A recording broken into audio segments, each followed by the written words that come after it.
এই প্রবাস জীবনে আইসা যদি ভাবেন যে আমি কোম্পানিতে কাজ করব, স্ট্যান্ডার্ড কাজ করব, এসির তলে কাজ করব, তাহলে কখনো বাড়িতে বেশি টাকা আয় করতে পারবেন না। আর যদি ভাবেন যে খোলা কাম করব, কষ্টর কাম করব, আমি কিন্তু ক্ষেতের কাজ করি, ঠিক আছে? তাহলে কোম্পানির আপনি কাজ করে কয় টাকা পাবেন?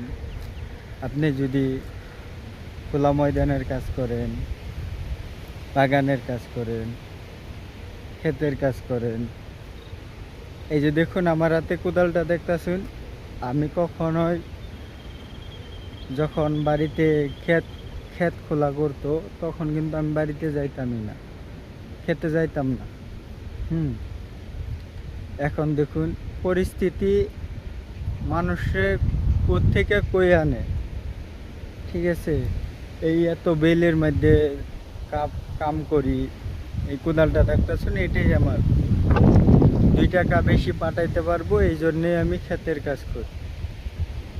তারপরেও অনেক মানুষই অনেক কথা বলে, সমালোচনা করে, কখনো কখনো খারাপ লাগে, তবে তাদেরকে কিছু বলি না, কারণ আমরা গরিব, কাকে কি বলবো? আমার বাপের টাকা নাই, আমরা গরিব, আমরা কাজ না করলে আমাদের পেটে ভাত জোটে না। এই যে দেখুন আমি কি কাজ করি দেখাই, এই যে দেখুন,